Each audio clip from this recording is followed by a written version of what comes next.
Now, as Owen mentioned there, the migrant crisis remains a major concern for the EU.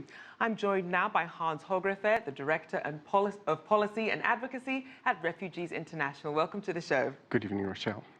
Now, Hans, in Mr. Juncker's State of the Union address, he tried to heal this rift between countries that are reluctant to take refugees and those who still feel it's their duty to accept refugees as part and parcel of EU solidarity. What was your reaction to his address?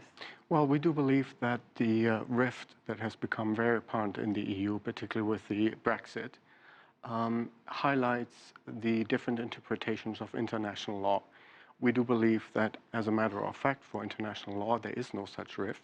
The obligations apply to each and every country, both those that are party to the Refugee Protocol and the Refugee Convention, but also as a matter of fact of customary international law that it is applicable to all countries.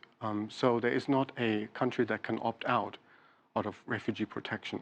Because it did seem like Juncker was trying to appease those who were reluctant, but he did keep stressing the importance of solidarity. So then what are some of the arguments the countries are making when it comes to continuing to absorb this flow of refugees?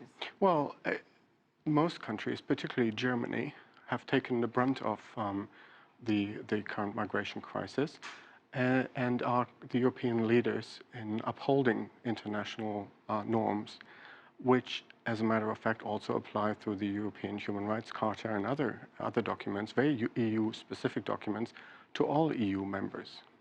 So with that being said, you mentioned Germany. Let's look at the concern of allowing more migrants into countries like Germany. When countries say we can't take more migrants, is it more about the impact on resources, things like health and medicine, or is it the government's ability to deal with it? Or, as Mr. Juncker hinted to, some of these politicians really just trying to look forward to their re-election bids?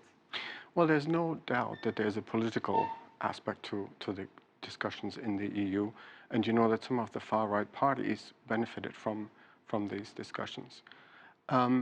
But the political discussions do still not absolve any country from its international legal obligations, and the EU as a bloc is one of the richest areas or regions on this planet.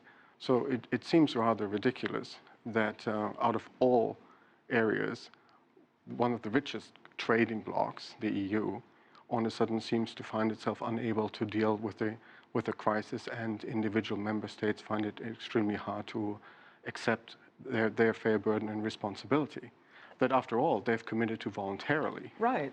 And as you mentioned, with the fact that they are one of the richest blocs in the world, so then what changes are being made then to kind of ease that process of getting more refugees into these countries? Well, unfortunately, the EU seems to have what I could best describe as outsourced the problem with the deal with Turkey.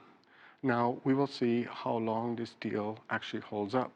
As you know, the EU entered into an agreement with Turkey about the resettlement of people, and had found a formula under which it accepts some, but the returnees would go to Turkey, and then by and large become Turkey's responsibility. And in return, Turkey would receive potentially visa-free travel to the EU, and monies, and of course also advisors to help with the status determinations.